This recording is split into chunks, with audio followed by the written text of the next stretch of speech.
বন্ধুরা, তো আজকে চলে আসলাম। সকাল থেকে আজকে ভিডিও করতে পারিনি, কেন কি জানো তো আমার কত কাজের চাপ। হ্যাঁ, পার্লার আছে, তারপরে খাবারের দোকান আছে, দাদার একটা ছোট্ট, সেখানেও আমাকে খাবারটা ঘর দিয়ে রেডি করে দিতে হয়। কিছুটা রেডি করে দিই, উনি করে নেন। তো আজকে রান্না কিছু করব না, এদিকে দেখো বসিয়ে দিয়েছি। আর আজকে বোয়াল মাছের ঝাল করব।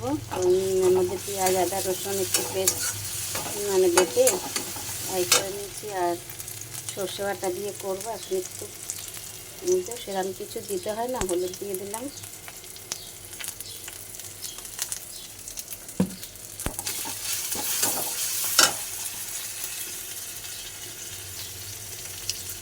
স্বাদ মতো নুন।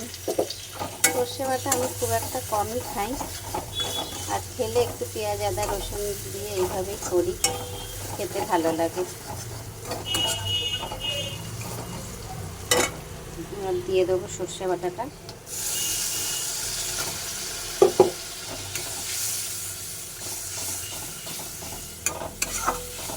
লাইট করে করলাম।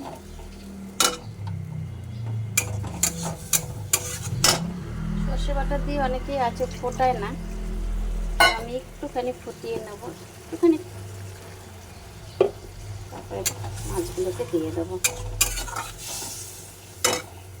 তাহলে আমার সর্ষে বোয়াল কমপ্লিট হয়ে গেল। একটু মাখা মাখা এরানি থাকবে। তোমরা কমেন্টে জানাবে কেমন হয়েছে।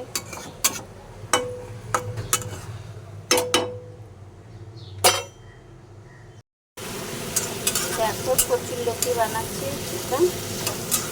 তোমরা কীরকমভাবে বানাও জানি না, আমি বানাচ্ছি পেঁয়াজ রসুন দিয়ে। এর মধ্যে সর্ষে বাটা দিলেও ভালো হয়, কিন্তু দেবো না, যেহেতু মাছ সর্ষে বাটা দিয়ে করেছি। তো এটা পেঁয়াজ রসুন তো হলুদ লঙ্কা দিয়ে করবো, খুব ভালো লাগে খেতে। কচুরলতি বানিয়ে ফেলেছি একদম সিম্পলভাবে। একটু রসুন পেঁয়াজ কাঁচা লঙ্কা দিয়ে নামানোর আগে একটুখানি ধনেপাতা দিয়ে দেবে। কেউ আবার গরম মশলাও দেয়, কিন্তু ধনেপাতাটা দিলে একটু টেস্ট বাড়ে। তাহলে আছে কচুরলতিও হয়ে গেল। তো আছে কি করলাম, মাছ করেছি, বোয়াল সর্ষে আর কচুরলতি। আজকে আর কিছু করিনি, আর শশা কেটে নিয়েছি, এখন লাঞ্চ করব। এদিকে তো ভাত হয়ে গেছে,